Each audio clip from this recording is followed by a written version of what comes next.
সবাইকে আমি মঞ্চে আসার জন্য অনুরোধ করব। আমি মঞ্চে আসার জন্য অনুরোধ করব। শত চেষ্টাতেও যাকে টলানো যাচ্ছে না, যিনি প্রাচীরের মতো দাঁড়িয়ে আছেন আর আমাদের সাথে কাজ করে যাচ্ছেন, প্রাক্তন কেন্দ্রীয় মন্ত্রী, আমাদের ভারতীয় জনতা পার্টি ন্যাশনাল এক্সিকিউটিভ মেম্বার সদস্য, লড়াকু নেতা, আমাদের সবার প্রিয় মাননীয় মুকুল রায় মহাশয়কে মঞ্চে আসার জন্য অনুরোধ করব।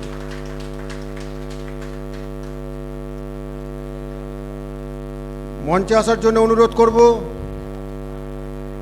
আমাদের সংগঠনের অত্যন্ত প্রিয় ব্যক্তি, পশ্চিমবঙ্গ প্রদেশের সাধারণ সম্পাদক সংগঠন মাননীয় সুব্রত চট্টোপাধ্যায়কে মঞ্চে আসার জন্য অনুরোধ করব।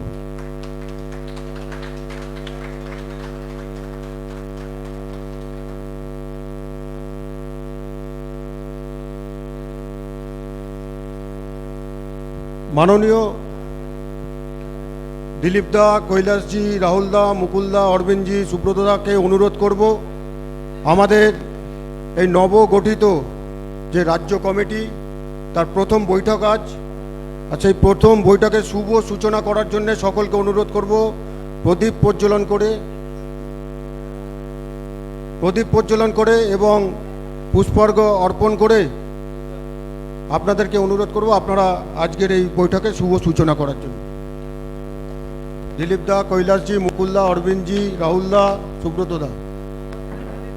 भारत माता की, भारत माता की, भारत माता की।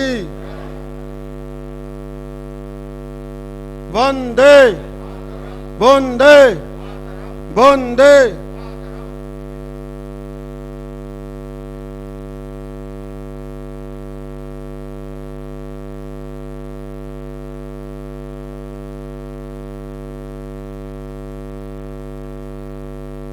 भारत माता की, भारत माता की, भारत माता की।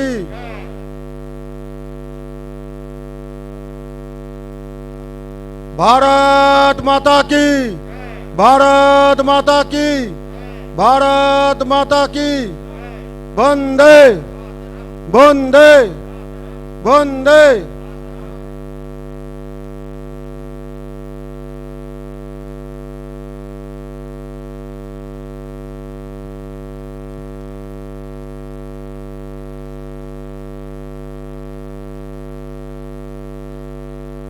भारत माता की, भारत माता की, भारत माता की।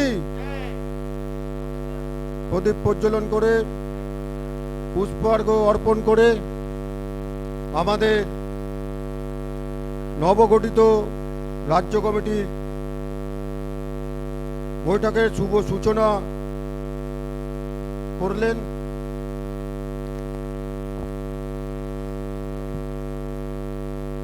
আমি একটু যারা সিকিউরিটি আছেন তাদেরকে অনুরোধ করব আপনারা একটু বাইরে অপেক্ষা করুন, আপনারা একটু বাইরে অপেক্ষা করুন যারা সিকিউরিটি আছেন, যারা আত্মসহায়ক আছেন, যারা সিকিউরিটি আছেন তারা দয়া করে একটু বাইরে অপেক্ষা করুন।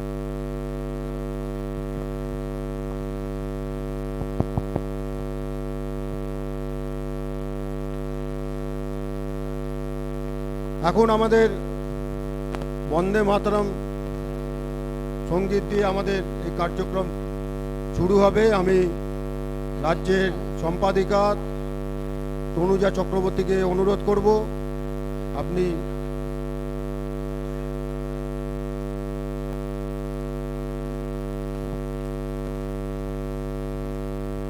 এখন জানেন যে বিশেষ পরিস্থিতি চলছে, আর এই বিশেষ পরিস্থিতিতে করোনার মধ্যে আমরা নবনির্বাচিত রাজ্য কমিটির প্রথম বৈঠক করছি, আর তাই জন্য সবাইকে এখানে আমন্ত্রণ জানানো যায়নি। আপনারা সবাই ভার্চুয়াল মোবাইলে, ল্যাপটপে, কম্পিউটারে আপনারা যারা আমাদের সাথে উপস্থিত হয়েছেন তাদেরকে আমরা স্বাগত জানাচ্ছি। এবং সাথে সাথে দিল্লিতেও আমাদের কেন্দ্রীয় সভাপতি থাকবেন, সেখানে উপস্থিত আছেন আমাদের কেন্দ্রীয় মন্ত্রী বাবুল সুপ্রিয় মহাশয় এবং দেবশ্রী চৌধুরী দি, তাকে আমরা আন্তরিকভাবে স্বাগত জানাচ্ছি। আমরা অতিথিদের এখন বরণ করে নেব। আমাদের সবার প্রিয় লড়াকু নেতা, যার নেতৃত্বে আমরা লড়াই করে চলেছি,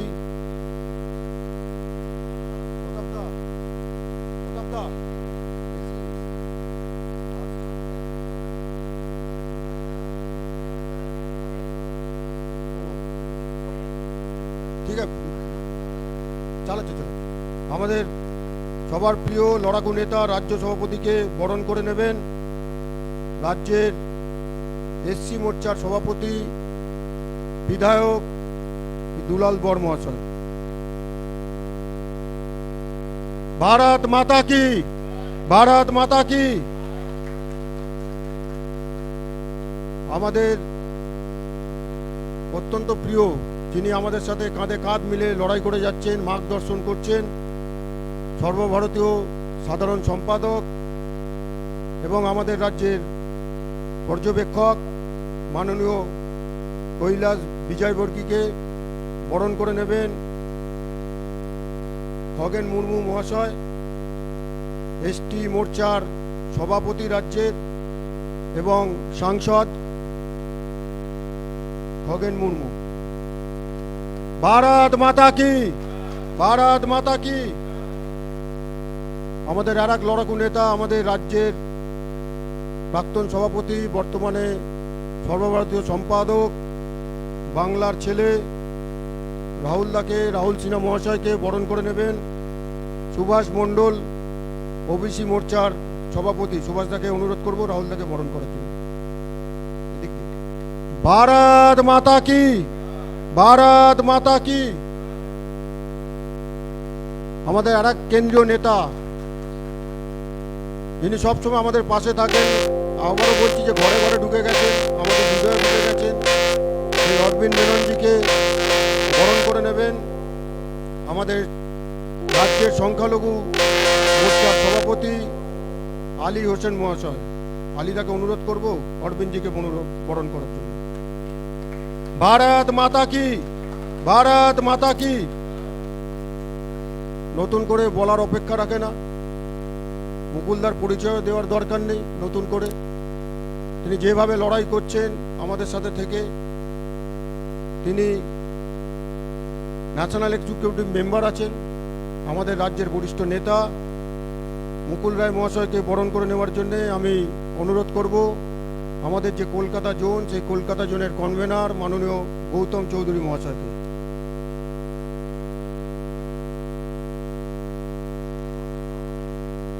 ভারত মাতা কি। সংগঠন সম্পাদক মাননীয় সুব্রত চট্টোপাধ্যায়কে বরণ করে নেবেন রাঢ়বঙ্গের কনভেনার পার্থ কুণ্ডু মহাশয়। পার্থদাকে অনুরোধ করব সুব্রতাকে বরণ করার জন্য।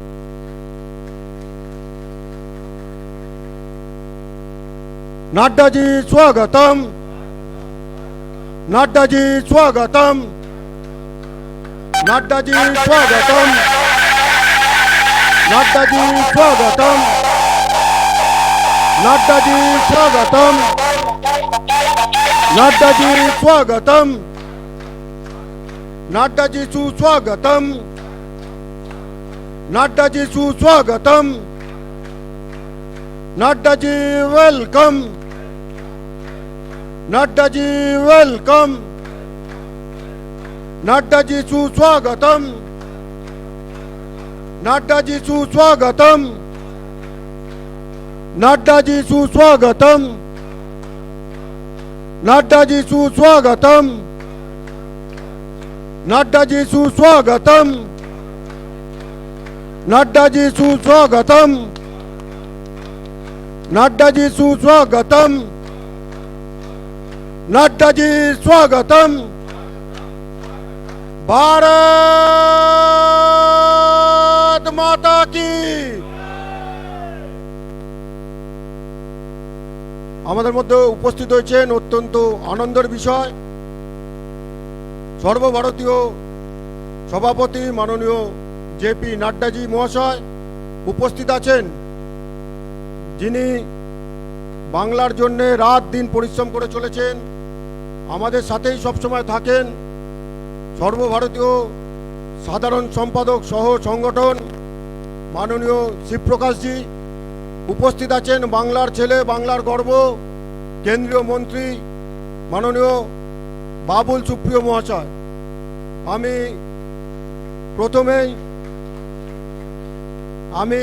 প্রথমেই আমাদের ঘরের ছেলে কেন্দ্রীয় মন্ত্রী মাননীয় বাবুল সুপ্রিয় মহাশয়কে সর্বভারতীয় সভাপতি মাননীয় জেপি নাড্ডাজিকে বরণ করে নেওয়ার জন্য অনুরোধ করছি।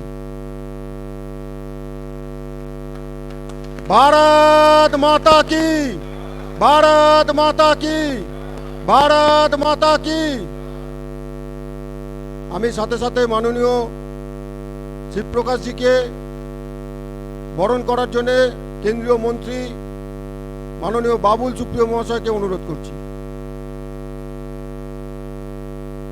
ভারত মাতা কি, ভারত মাতা কি, ভারত মাতা কি। আমাদের আজকের রাজ্য কমিটির এই নবনির্বাচিত রাজ্য কমিটির প্রথম বৈঠক। এই বৈঠকে উপস্থিত আছেন আমাদের সৌভাগ্য সর্বভারতীয় সভাপতি মাননীয় জেপি নাড্ডাজি।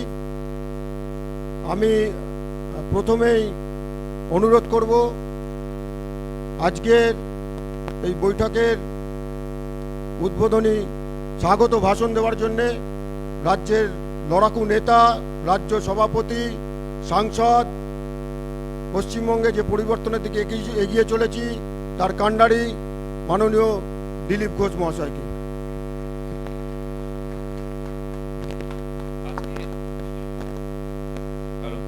হ্যালো। নবগঠিত প্রাদেশিক কার্যকারিণীর প্রথম বৈঠকে আমাদের আশীর্বাদ দেওয়ার জন্য উপস্থিত হয়েছেন ভারতীয় জনতা পার্টি, বিশ্বের সবচেয়ে বড় রাজনৈতিক পার্টি সর্বভারতীয় সভাপতি সম্মাননীয় জগৎ প্রসাদ নাড্ডা মহোদয়। আমি পশ্চিমবাংলার আমাদের লক্ষ লক্ষ কার্যকর্তা এবং কোটি কোটি জনতার তরফ থেকে তাকে স্বাগত এবং অভিনন্দন জানাচ্ছি। তার সঙ্গে উপস্থিত আছেন মাননীয় সংগঠন সহ সম্পাদক মাননীয় শিবপ্রকাশজি, যিনি কয়েক বছর ধরে পশ্চিমবাংলার পরিবর্তনের সাথী হয়ে লড়ছেন, তাকেও স্বাগত করছি। তাদেরকে সম্মানিত করার জন্য আমাদের সবার প্রিয় বাবুলদা, আসানসোলের এমপি, মাননীয় কেন্দ্রীয় সরকারের মন্ত্রী, তিনিও উপস্থিত আছেন, তাকেও স্বাগত করছি। এবং আমার সঙ্গে এখানে যারা বসে আছেন মাননীয় কৈলাসজি, আমাদের অভিভাবক মাননীয় মুকুলদা, মাননীয় রাহুলদা, মাননীয় সুব্রতদা, মাননীয় মেননজি, যারা পশ্চিমবাংলায় এই যে বিজেপির গতি, যাদের সর্বসময়ের চিন্তা ভাবনা এবং সহযোগিতা আমরা পেয়ে থাকি, তাদেরকেও স্বাগত করছি। এবং এই পরিসরে যারা বৈঠকে উপস্থিত হয়ে আমাদেরকে এই বৈঠক সফল করার জন্য সহযোগিতা করছেন, তথা প্রায় 250 কার্যকর্তা যারা ভার্চুয়াল ভিডিও কনফারেন্সিংয়ের মাধ্যমে এই বৈঠকে যুক্ত হয়েছেন, সবাইকে আমি আমাদের প্রদেশের তরফ থেকে স্বাগত করছি। গত প্রায় 5 মাস বিশেষ পরিস্থিতির কারণে আমরা পরস্পরের কাছে আসতে পারিনি, কিন্তু তা সত্ত্বেও অক্লান্ত পরিশ্রম করেছি, একাধিক বড় বড় কার্যক্রমকে সফল করেছি। নজর কাড়ার মতো করোনা লকডাউনের সময় আমরা সাধারণ মানুষের সেবা করেছি, প্রায় 1.5 কোটি মানুষের কাছে আমরা সেবা পৌঁছে দিয়েছি। চিকিৎসা সেবা, ভোজন, অন্যান্য সামগ্রী পৌঁছে দেওয়া, স্যানিটাইজার, মাস্ক, পিপি কিটস সব কিছু দেওয়ার চেষ্টা করেছি। এই পশ্চিমবাংলার যে লক্ষ লক্ষ কর্মী প্রদেশ থেকে বুথ স্তর পর্যন্ত, তাদের অক্লান্ত পরিশ্রমে এটা সম্ভব হয়েছে। তাই আমি পার্টির তরফ থেকে এই সমস্ত কার্যকর্তাদের এই সংকটের সময় দেশের তথা সমাজের কাছে দাঁড়াবার জন্য অন্তর থেকে অভিনন্দন এবং ধন্যবাদ জানাচ্ছি। আজকে এই বৈঠক আমাদের পার্টিকে নূতন করে আর উৎসাহ নিয়ে এগিয়ে গিয়ে আগামী 21 সালে পশ্চিমবাংলার রাজনৈতিক পরিবর্তনে আমাদের সহায়ক হবে, সেই আশা রেখে এবং সম্মাননীয় সর্বভারতীয় সভাপতি নাড্ডাজি আমাদের দিশা নির্দেশ করার জন্য উপস্থিত আছেন, তাকে আমাদের দিক নির্দেশ করার জন্য আহ্বান করে তার আশীর্বাচন প্রার্থনা করে আমার বক্তব্য এখানে শেষ করছি। ধন্যবাদ। ভারত মাতা কি জয়। ধন্যবাদ মাননীয় রাজ্য সভাপতিকে। এখন আমরা অনুরোধ করব সর্বভারতীয় সভাপতি আমাদের অত্যন্ত প্রিয় নেতা মাননীয় জেপি নাড্ডাজিকে মার্গদর্শন করার জন্য।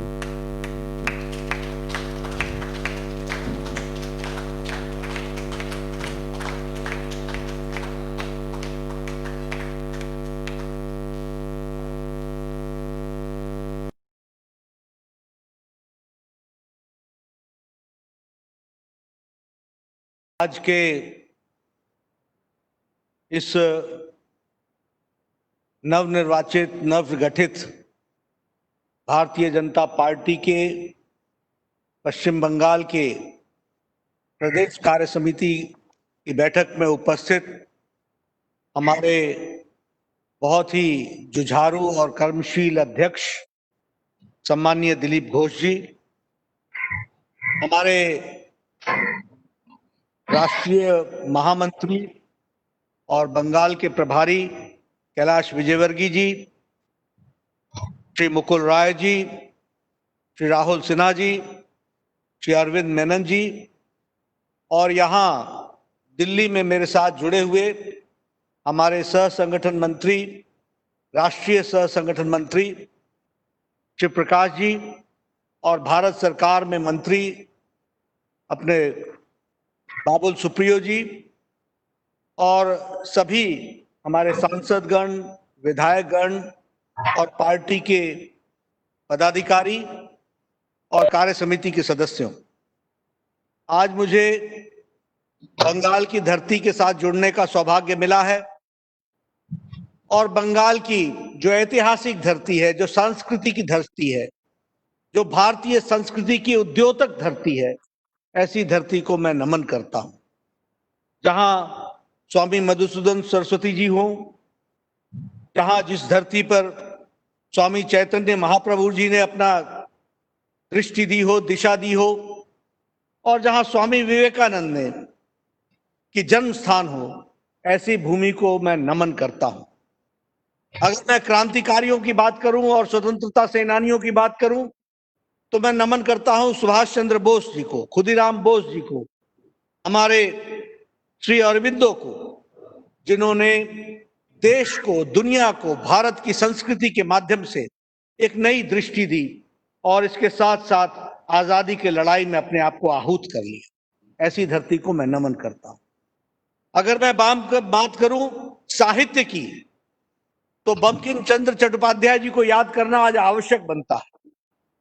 हमारे गुरुदेव रविंद्रनाथ टैगोर जी को याद करना ये हम और नमन करना ये हमारी जिम्मेवारी बनती है। और अगर one nation, one country, one constitution, इसको साकार करने का काम किया तो हमारे नेता श्यामा प्रसाद मुखर्जी जी ने किया। इस बात को भी हमको ध्यान में रखना चाहिए। इसलिए मित्रों, ऐसे देवभूमि, ऐसी क्रांतिकारी भूमि, ऐसी साहित्य से ओतप्रोत भूमि के कार्यकर्ता के कंधों पर एक विशेष जिम्मेवारी भी आती है। हम सब लोग कोरोना काल में अपने जीवन को एक नया अनुभव करते हुए, जीवन रक्षा करते हुए समाज की सेवा में जुटे हैं। ये बहुत ही वर्ष अपने आप में चैलेंजेस का वर्ष रहा है। यह साल अपने आप में जहां मोदी जी के नेतृत्व में नए कीर्तिमान स्थापित हुए, फिर चाहे वो राम जन्मभूमि का शिलान्यास हो, सदियों से जिस बात के लिए हम सब प्रेरित थे वो वाले विषय हुए हो, फिर चाहे वो धारा 370 का धाराशाही होना हो, 35A का जाना हो, फिर चाहे वो ट्रिपल तलाक का समाप्त होना हो, बहुत से काम हुए हैं। लेकिन यह भी सच है कि जो दुनिया ने नहीं देखा था वैसा कोरोना का संक्रमण भी 2020 में हमको देखने को मिला। किसी को कोई तजुर्बा नहीं था कैसे इससे लड़ा जाए। दुनिया इससे जहां चिंतित थी, वहीं इस संक्रमण के कारण एक देश में, दुनिया में एक संक्रमण काल आ गया। अगर हम पाश्चात्य देश को देखें तो वो फैसला नहीं कर पा रहे थे कि इकोनॉमी को चलाना है या जीवन को बचाना है। शक्तिशाली देश भी स्वास्थ्य के मामले में उनकी स्थिति चरमराती दिखी, असहाय दिखी, यह हम सबको मालूम। और ऐसे समय में 130 करोड़ का देश भारत, प्रजातंत्र का देश, जिसका नेतृत्व तो मोदी जी कर रहे थे और कर रहे हैं, उन्होंने नहीं सिर्फ देश को बल्कि दुनिया को भी इससे लड़ने का रास्ता दिखाया है। यह हमारे लिए गौरव की बात है, इसको हमको समझना चाहिए। जब लोग इकोनॉमी और जान के बीच में लड़ रहे थे तो मोदी जी ने कहा जान है तो जहान है, और इसलिए एक बोल्ड और टाइमली डिसीजन लिया, और वो बोल्ड और टाइमली डिसीजन था लॉकडाउन का।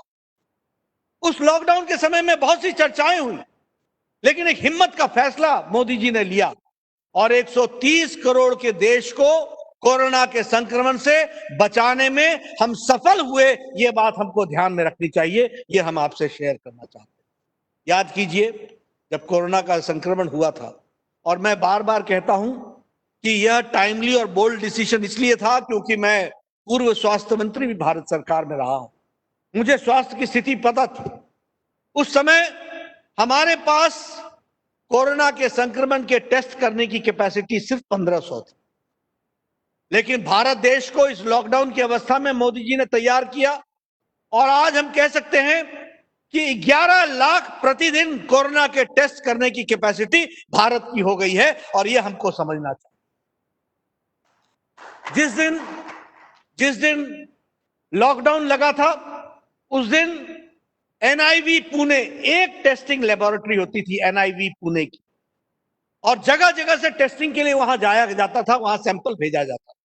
आज हमारे 1668 सेंटर हैं, टेस्टिंग सेंटर्स 1668, और देश में 12 घंटे और 18 घंटे के अंदर टेस्टिंग हो जाती है, और सफल टेस्टिंग होती है। इस बात को हमको समझना चाहिए। उसी तरीके से एक भी डेडिकेटेड कोविड हॉस्पिटल नहीं था। मैं आपके सामने ये आंकड़े इसलिए रख रहा हूं क्योंकि प्रदेश कार्य समिति के सदस्यों को जानना चाहिए कि किस तरीके से कोविड के साथ प्रधानमंत्री जी ने लड़ाई लड़ी और भारत देश एक होकर के इसमें सफल हुआ। इसको हमको समझना चाहिए। उस समय एक भी डेडिकेटेड हॉस्पिटल नहीं था। आज 1653 डेडिकेटेड हॉस्पिटल हैं और लगभग 12 लाख डेडिकेटेड बेड्स हैं और लगभग 50,000 वेंटिलेटर्स के साथ बेड है। यह हमको समझना चाहिए।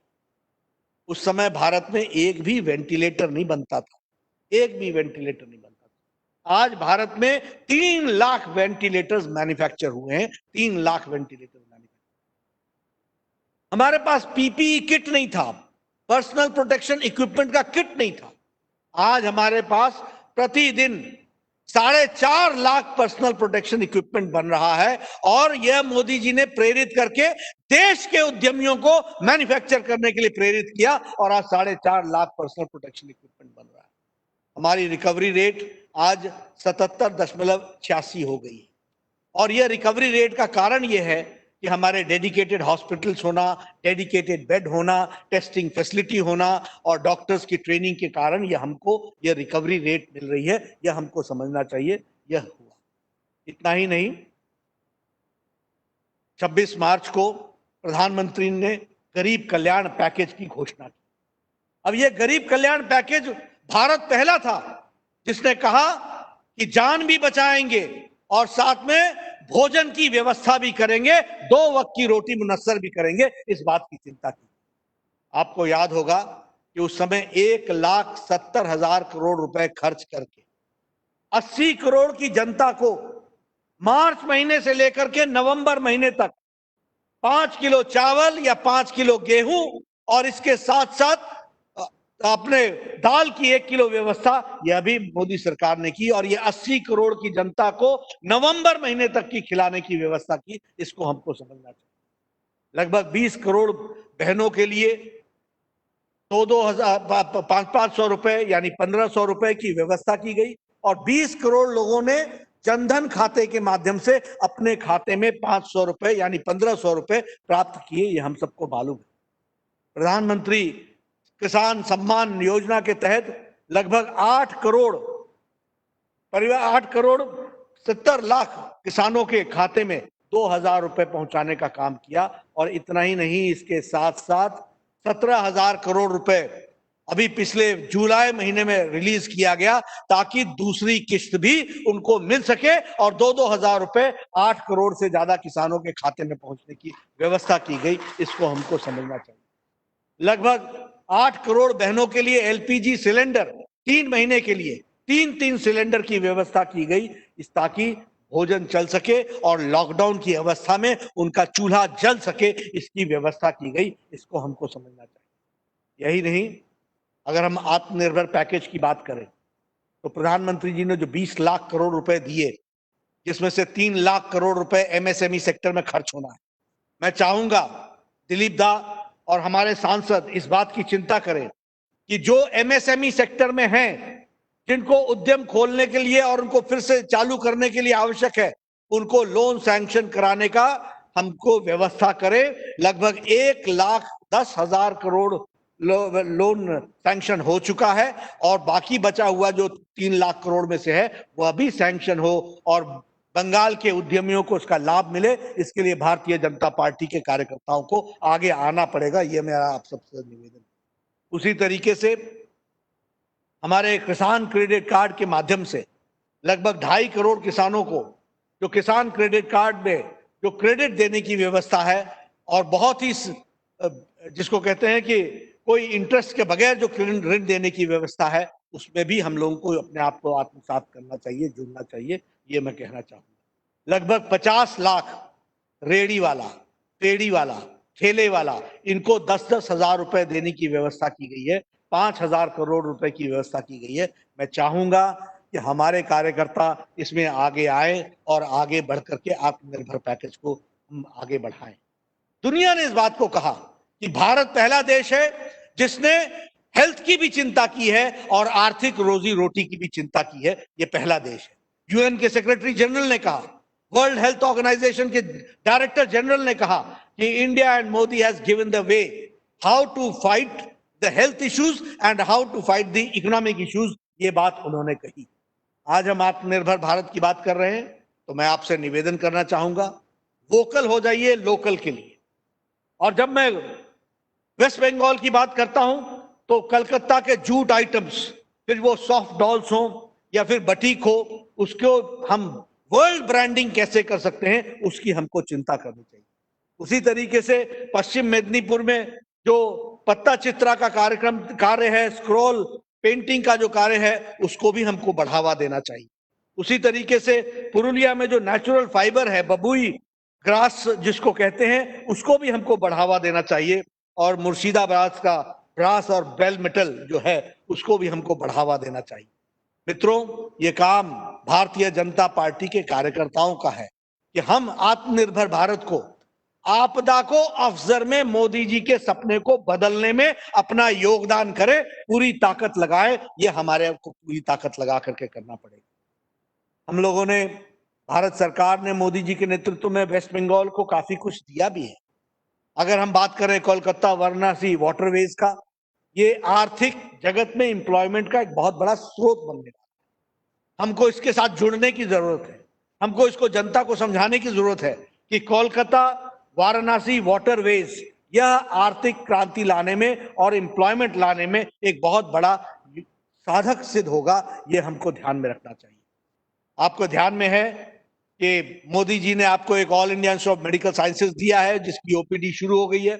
1754 करोड़ रुपए की लागत से ये All India Institute of Medical Sciences West Bengal को दिया गया। ये हमको ध्यान में रखना चाहिए। यही नहीं, जब मैं स्वास्थ्य मंत्री था तो मैंने चितरंजन कैंसर सेंटर को 600 करोड़ रुपए दे करके वहां के 400 बेड कैपेसिटी इंक्रीज करने की व्यवस्था की है। यह भी हमको ध्यान में रखना चाहिए कि भारत सरकार की ओर से मोदी जी का सप्रेम भेंट इस तरीके से कार्य हेल्थ के इश्यूज को एड्रेस करने के लिए किया गया है। जनधन योजना के तहत लगभग 3 करोड़ 87 लाख अकाउंट्स खुले हैं और जिसमें 500 रुपए जनधन खाते में डालने का काम हुआ है। यह हमको ध्यान में रखना चाहिए। जहां 8 करोड़ उज्ज्वला के गैस कनेक्शंस आए हैं, तो वहीं वेस्ट बंगाल में 90 लाख लोगों को इस गैस कनेक्शन से जोड़ा गया है।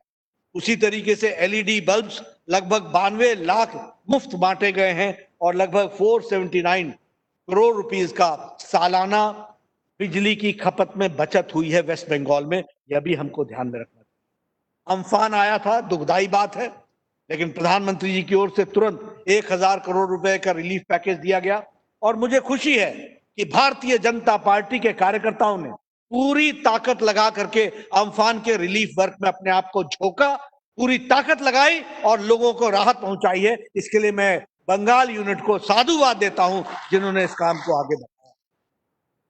मित्रों, यह सब कार्य जरूर हुआ।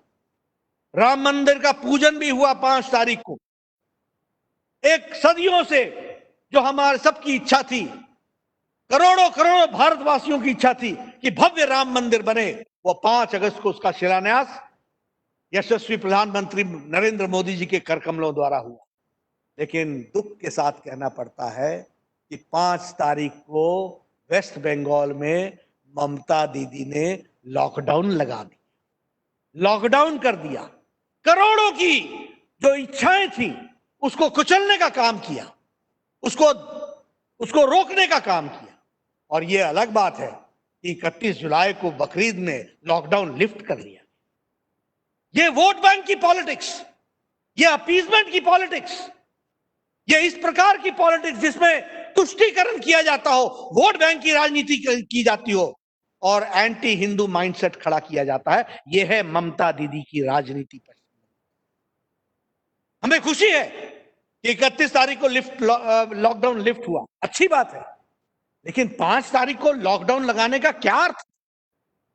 और यह भी मालूम होना चाहिए कि 31 जुलाई के बाद 5 अगस्त आती है, तो 5 अगस्त में लॉकडाउन की जरूरत पड़ गई और 31 को खोलने की जरूरत पड़ गई। ये अपीजमेंट की राजनीति, ये वोट बैंक की राजनीति। मित्रों, मैं प्रदेश की कार्य समिति के सदस्यों से एक से निवेदन करूंगा कि आप इस ममता जी की जो ये अपीजमेंट की पॉलिटिक्स है और जो ये वोट बैंक की पॉलिटिक्स है, इसको जनता के सामने उजागर कीजिए और जनता को बताइए कि इनको वेस्ट बंगाल की जनता से प्रेम नहीं है, ये राजनीति और विशुद्ध राजनीति करती है अपने कुर्सी के खातिर। ये हमको बताना चाहिए, ये हमको समझाना चाहिए। मुझे खुशी है कि भारतीय जनता पार्टी ने वेस्ट बंगाल में एक लंबी यात्रा कम समय में की। याद कीजिए 2011 हमारा वोट परसेंटेज 2% था, 2 सीट्स थी और हमारा वोट परसेंटेज 4% था। 2014 के चुनाव में हमारा वोट प्रतिशत, हमें 2 सीटें मिली और हमारा वोट प्रतिशत 18% दिया और 19 में हमारा वोट प्रतिशत 40% चला गया, 40% पहुंच गया। बंगाल का आशीर्वाद मिला। मित्रों, इसी गति से हमको चलना है और आने वाले विधानसभा में तृणमूल सरकार को उखाड़ के फेंक देना है, इस बात को हमको ध्यान में रखना है और एक स्वच्छ सरकार, कमल खिलाना है और स्वच्छ सरकार देनी है। इसके लिए हमको काम करना पड़ेगा, इसके लिए हमको। और बंगाल की जनता, ममता जी जान गई हैं कि जमीन नीचे से खिसक चुकी है। जनता पश्चिम बंगाल में कमल को आशीर्वाद देने के लिए तत्पर है। हमें उसके लिए अपने पूरी ताकत लगानी पड़ेगी, यह हम आपसे कहना चाहेंगे। मुझे यह भी खुशी है कि भारतीय जनता पार्टी के कार्यकर्ताओं ने सेवा ही संगठन के माध्यम से और इसके साथ साथ फीड द नीडी प्रोग्राम में बहुत अच्छा काम किया और यह ममता जी के विरोध के बावजूद काम किया। इसके लिए विशेष साधुवाद, आपको विशेष साधुवाद देना चाहूंगा जिस तरीके से आप लोगों ने काम किया। लगभग 1 करोड़ 6 लाख आपने फूड पैकेट्स बांटे। जब ममता जी के और तृणमूल कांग्रेस के कार्यकर्ता राशन चोरी में लगे हुए थे और राशन को लूटने में लगे हुए थे, तब आपने लोगों के घरों में राशन पहुंचाने का काम किया। आप बधाई के पात्र हैं, आप साधुवाद के पात्र। आपने राशन किट बांटे, 1 महीने का राशन किट मोदी किट के नाम से लगभग कोई 30,000 के आसपास आपने राशन किट बांटे। उसी तरीके से आपने फेस कवर्स बांटे, 31 लाख महिला मंडल को जगाया, उनको एक्टिवेट किया, उनके माध्यम से आपने ये काम किया। आपने लगभग 1 करोड़ 71 हजार आपने पीएम केयर फंड में आपने जमा कराए और लगभग 75 हजार लोगों को इसमें जोड़ा। इस तरीके से आपने काम किया। संपर्क अभियान में आपने जो वर्चुअल रैली की उसमें लगभग 1 करोड़ 56 लाख लोग जुड़े।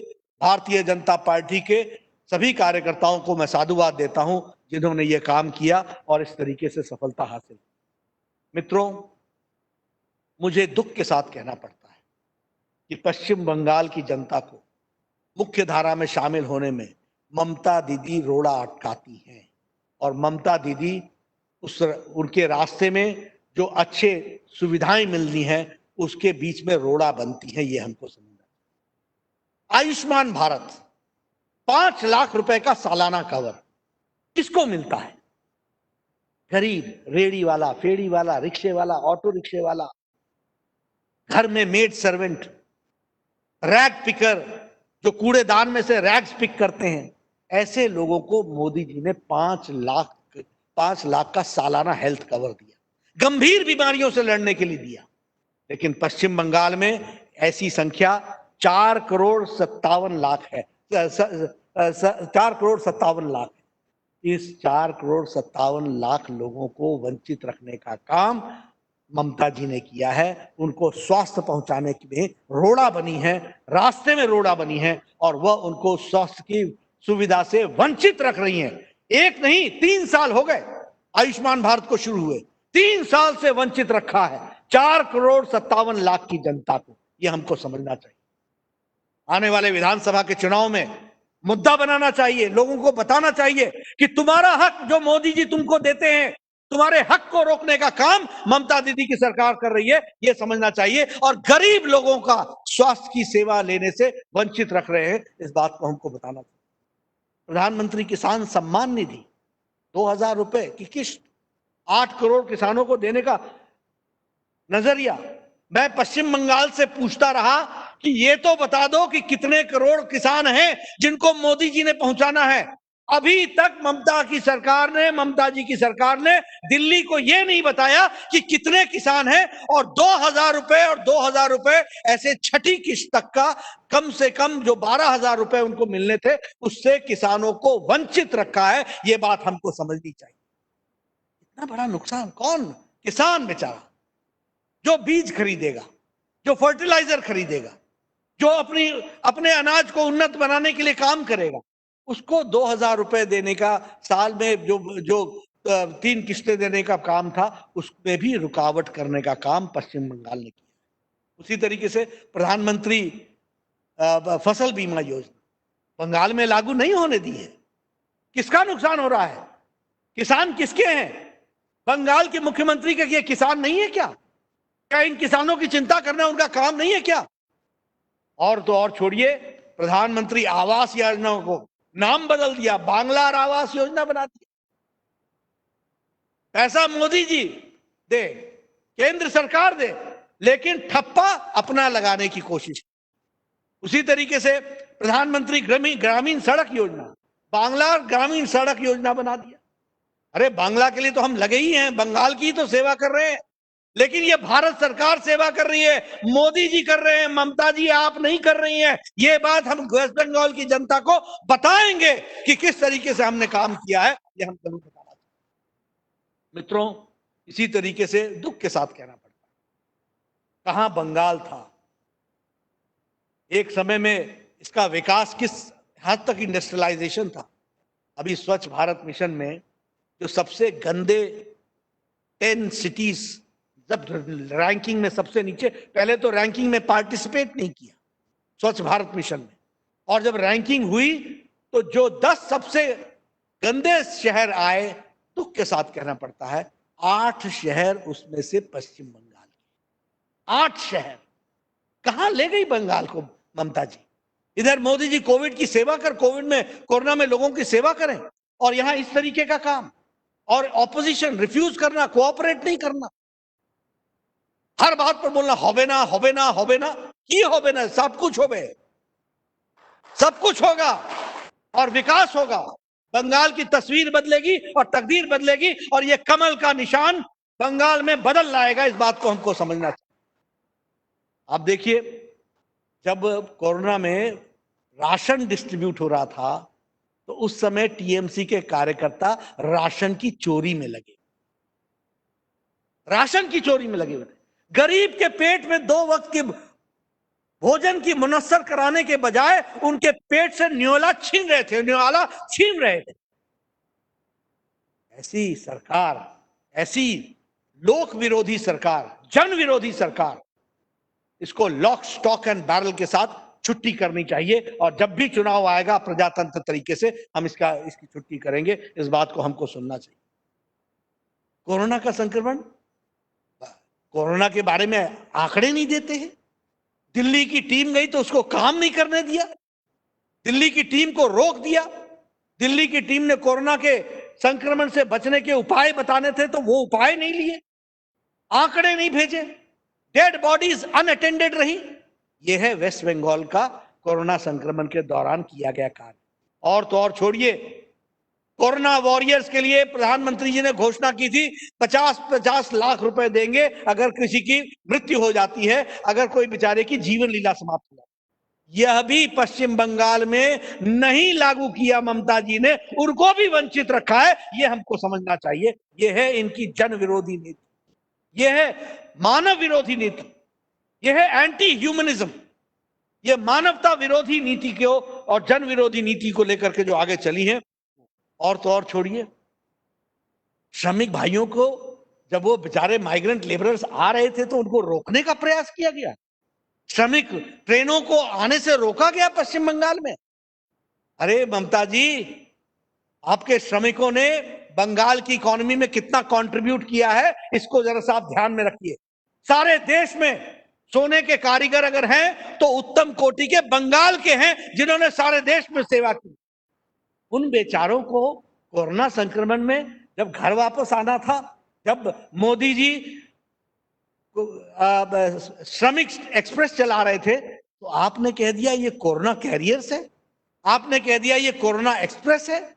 ये आपकी मानसिकता को दर्शाता है कि आपको बंगाल के लोगों के साथ प्रेम नहीं है, आप राजनीति कर रही हैं। और आप बंगाल के लोगों को जिस दृष्टि से और आदर से देखना चाहिए वो भी आप नहीं कर रही हैं। यह भी हमको समझना चाहिए। विश्व भारती स्कूल में क्या हो रहा है, वहां क्या हो रहा है? वहां रविंद्रनाथ टैगोर जी की भी आत्मा आज रोती होगी। रविंद्रनाथ टैगोर जी की भी आत्मा को देखना होगा कि किस तरीके से, जिस तरीके से उन्होंने विश्व भारती स्कूल को खड़ा किया था, जिस तरीके से उस विश्व भारती स्कूल का जो विषयों को आगे बढ़ाने का सपना था, आज उसका क्या हाल हो गया। लैंड माफिया और टीएमसी के कार्यकर्ता वहां भू माफिया के साथ मिलकर के राजनीति को चलाने का और चमकाने की कोशिश कर रहे हैं। बंगाल की जनता, पढ़ी लिखी जनता, जिसने देश को दृष्टि दी है, वो कभी आपको माफ नहीं करेगी। यह भी हमको ध्यान में रखना चाहिए। Cut money and TMC money. और ये नारदा स्टिंग ऑपरेशन में आपके लोगों से पता चला है कि आपकी क्या मानसिकता है बंगाल के लोगों को देखने की, कैसे लूटा है आपने दोनों हाथों से बंगाल को। और पॉलिटिक्स ऑफ क्रिमिनलाइजेशन, ये जो पॉलिटिक्स को राज्य के सहारे क्रिमिनल माध्यम से लोगों की आवाज को बंद करने का आपने जो काम पकड़ा है, याद रखिएगा चुनाव में बंगाल की जनता उठेगी और बंगाल अपनी आवाज देगी और आपको घर बैठाएगी और भारतीय जनता पार्टी को आगे लाएगी। यह हमको समझना चाहिए। 100 से ज्यादा कार्यकर्ता मारे गए हैं। ये जंगल राज नहीं तो और क्या है। मैं गया था, मैंने वहां पर उनका तर्पण किया है। दिलीप दा बैठे हैं, मुकुल दा बैठे हैं, हमारे कैलाश विजयवर्गीय जी बैठे हैं, आप सबके साथ मिलकर के हमने उनका तर्पण किया। 100 से ज्यादा कार्यकर्ता। दुख होता है। और ये जो अपने आप को डेमोक्रेसी के चैंपियंस कहते हैं, इनकी आवाज नहीं निकलती इन बातों पर। 100 से ज्यादा कार्यकर्ता मर गए, जिनकी जीवन लीला समाप्त हो गई। लेकिन ये जो दिल्ली बैठ करके डेमोक्रेसी के चैंपियंस बनते हैं, इनकी आवाज नहीं निकलती है। ये दोहरा चरित्र, ये डुअल आइडेंटिटी, इसके भी इस मानसिकता को भी हमको हटाना है और इससे लड़ना है। इस बात को हमको ध्यान में रखना चाहिए। मित्रों, हमारे भारतीय जनता पार्टी का कार्यकर्ता मां दुर्गा की शक्ति को लेकर आगे बढ़ेगा। गांव गांव में जाना है, बूथ बूथ पर काम करना है, व्हाट्सएप ग्रुप्स खड़े करने हैं।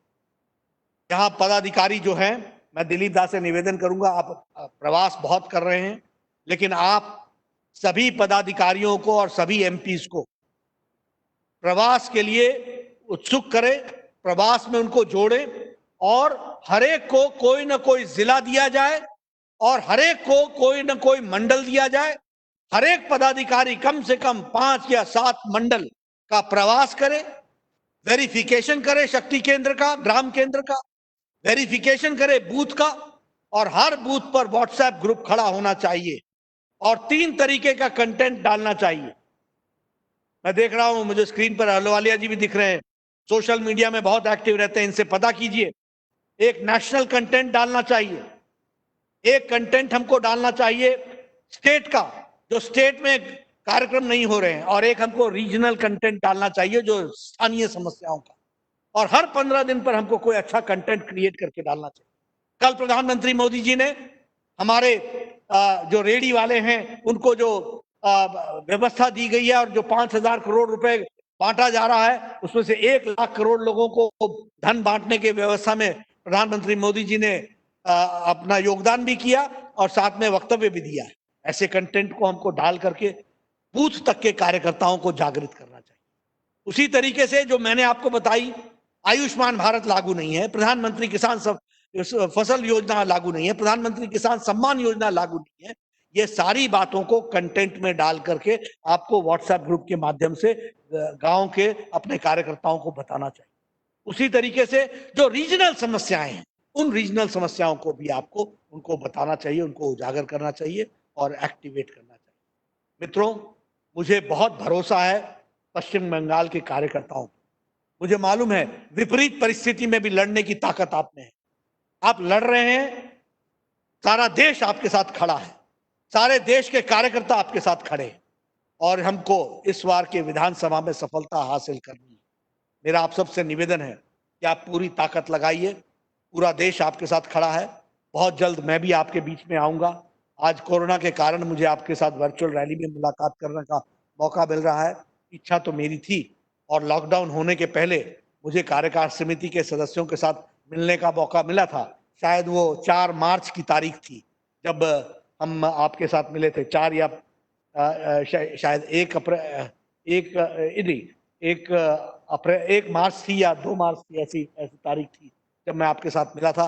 कलकत्ता में रात को हम बैठे थे और वहाँ अमित शाह जी भी, गृह मंत्री जी भी उपस्थित थे, तब हमारी आपकी मुलाकात हुई थी।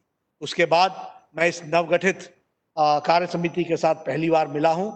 मुझे पूरा विश्वास है आपके 18 सांसद जीत करके आए हैं, अगली बार आपने बाजी मारनी है। पूरी ताकत लगाइए, ये 40% को 50% वोट शेयर में बदलना है। इसके लिए हम संकल्प लें और अपनी योजनाओं को आगे बढ़ाएं। यही मुझे आपसे कहना है। आपने मेरी बात सुनी, आपका बहुत बहुत धन्यवाद। जय भारत, जय बंगाल।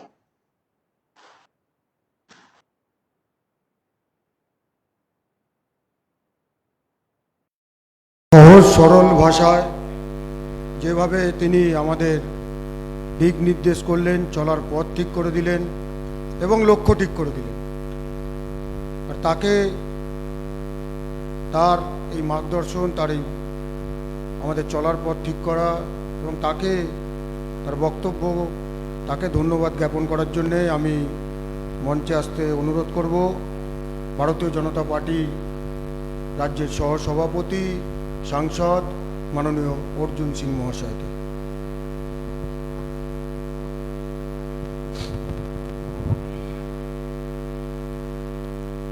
भारत माता की जय। माननीय सभापति जी ने, हमारे नड्डा जी ने जो मार्गदर्शन दिया पश्चिम बंगाल के राजनीति के ऊपर, पश्चिम बंगाल में समस्याओं के ऊपर, और सांगठनिक व्यवस्था को किस तरह से बूथ पर पहुंचाया जाए, हर लोगों की अकाउंटेबिलिटी रहे, और इस मार्गदर्शन को अगर हम सही मानों में नीचे के स्तर पर ले जाएं तो वो दिन दूर नहीं जो पश्चिम बंगाल में ये अत्याचारी ममता बनर्जी की जो शासन है वो खत्म होगी। हमारे मंच पर उपस्थित हमारे जिला के, हमारे राज्य के प्रेसिडेंट दिलीप दा उपस्थित हैं, हमारे कैलाश विजयवर्गीय जी जो हमारे प्रभारी हैं उपस्थित हैं, हमारे अरविंद मेनन जी, हमारे सुब्रतो दा उपस्थित हैं, दिल्ली में भी हमारे मुकुल दा यहाँ उपस्थित हैं, हमारे दिल्ली में बाबुल सुप्रियो दा भी उपस्थित हैं। सारे लोग जो हमारे दिल्ली से लेकर यहाँ तक सभी लोग जो इस सभा में उपस्थित हैं, सभी लोगों को मेरा हार्दिक हार्दिक नमन है और विश्वास है कि हम सभी लोग आपके जो मार्गदर्शन आपने दिया है उस पर कार्य करते हुए इस शासन को, जिसको कुशासन कहना भी कुशासन का अपमान करना होगा, इस कुशासन को जो पश्चिम बंगाल में ममता बनर्जी के नेतृत्व में चल रहा है, इसको हम इस चुनाव में ऐसे जगह पर पहुंचा देंगे जहां फिर कभी ममता बनर्जी जैसी व्यक्तित्व जो राजनीति के नाम पर कलंकित करती हैं पूरे बंगाल नहीं पूरे देश को, उससे हमें मुक्ति मिले। आपका मार्गदर्शन मिला, इसके लिए आप हार्दिक अभिनंदन, नमस्कार और हमारा भारत माता की जय। भारत माता की ধন্যবাদ জানাই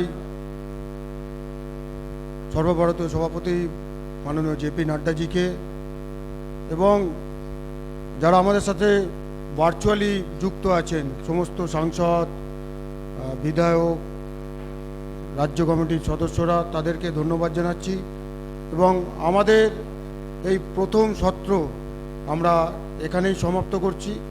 এরপরের সত্র সঞ্চালনা করার জন্যে আমি মঞ্চে আহ্বান জানাচ্ছি পশ্চিমবঙ্গ রাজ্য কমিটির অন্যতম সাধারণ সম্পাদিকা সাংসদ মাননীয় লকেট চ্যাটার্জি মহাশয়কে।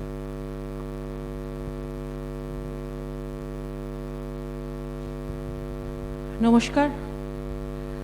আমরা প্রথম বিভাগ শেষ করে দ্বিতীয় বিভাগের দিকে এগোচ্ছি এবং সবাই যারা ভার্চুয়ালের মাধ্যমে অংশগ্রহণ করেছেন এই আমাদের ভার্চুয়াল ভিডিও কনফারেন্সে, সবাইয়ের এত সুন্দর ধৈর্য সহকারে আপনারা সবাই শুনছেন, অংশগ্রহণ করেছেন, আপনাদের ধন্যবাদ জানাই।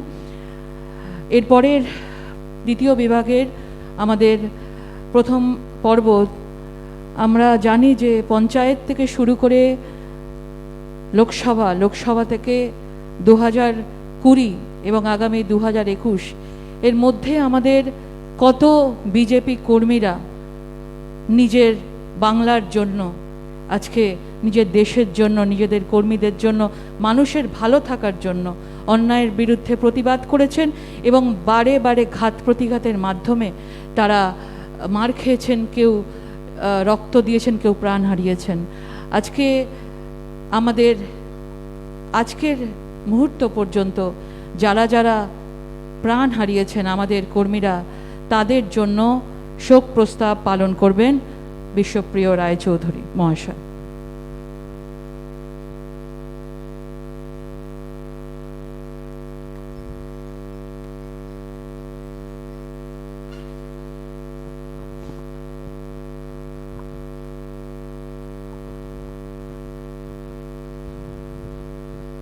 নমস্কার সকলকে, মঞ্চে যারাও উপস্থিত আছেন, ভারতীয় জনতা পার্টির রাজ্য সভাপতি, কেন্দ্রীয় পর্যবেক্ষক কৈলাসজি এবং মুকুলদা, অরবিন্দজি, রাহুলদা, কেন্দ্রীয় সম্পাদক এবং সুব্রতদা এবং এখানে আমাদের পদাধিকারী যারা আছেন সকলকে আমার আন্তরিক শ্রদ্ধা অভিনন্দন জানিয়ে, আমরা জানি যে আমাদের এই দেহ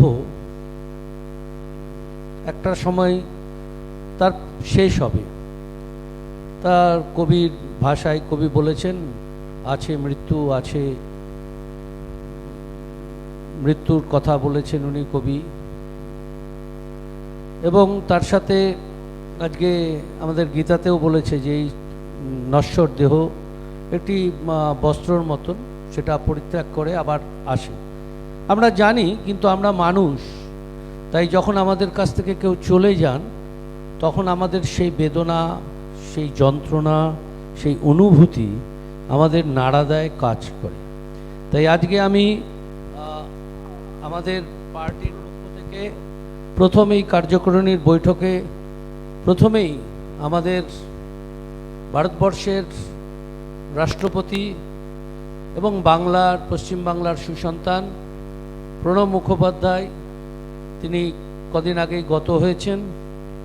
আমাদের রাজ্যের প্রাক্তন সভাপতি মাননীয় সুকুমার বন্দ্যোপাধ্যায় তিনি গত হয়েছেন। আমাদের রাজ্যের এই অফিসের দায়িত্ব পালন করতেন অফিস সম্পাদক হিসেবে অলোক গুহ রায়, তিনিও গত হয়েছেন লকডাউন পিরিয়ডেই।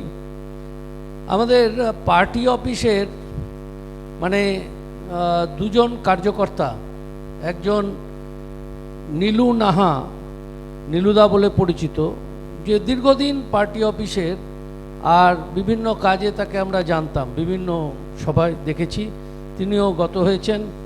এবং আমাদের পার্টি অফিসকে পরিষ্কার পরিচ্ছন্ন করে সর্বদা রাখতেন, পার্টি অফিসের গেটের কাছেই থাকতেন, কানাই যাদব, তিনিও গত হয়েছেন।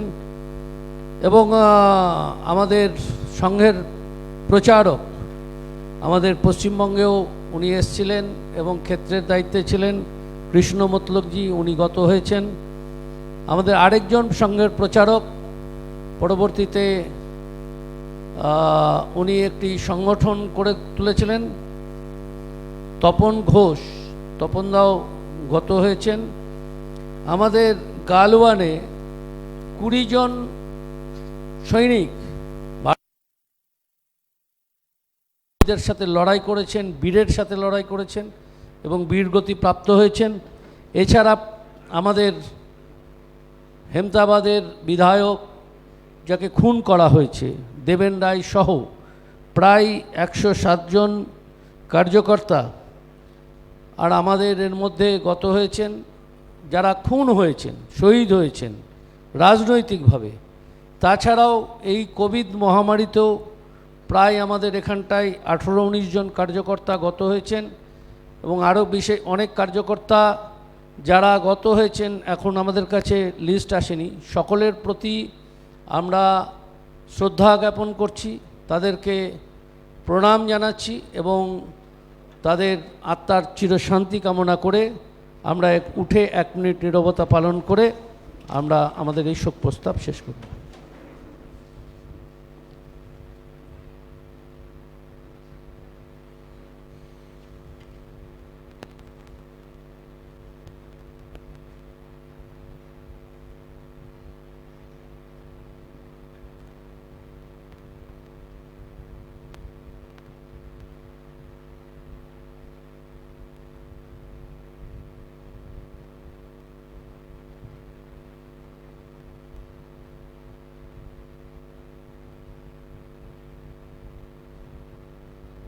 ओम शांति शांति शांति।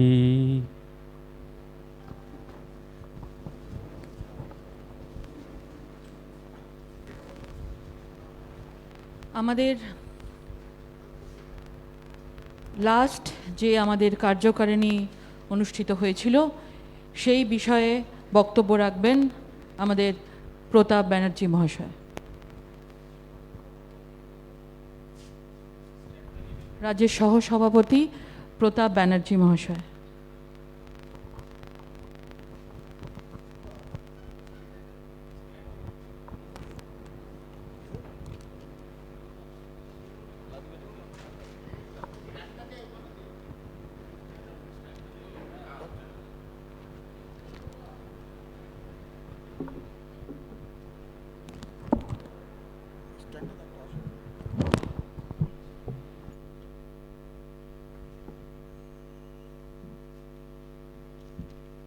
মঞ্চ উপবিষ্ট মাননীয় রাজ্য সভাপতি, কেন্দ্রীয় নেতৃত্ব কৈলাসজি, মেননজি, রাহুলদা, মুকুলদা, সুব্রতদা, সবাইকে শ্রদ্ধা জানিয়ে আমরা জানি যে বিগত কার্যকারিণী থেকে এই কার্যকারিণীর সময় অনেকটা বেশি হয়েছে।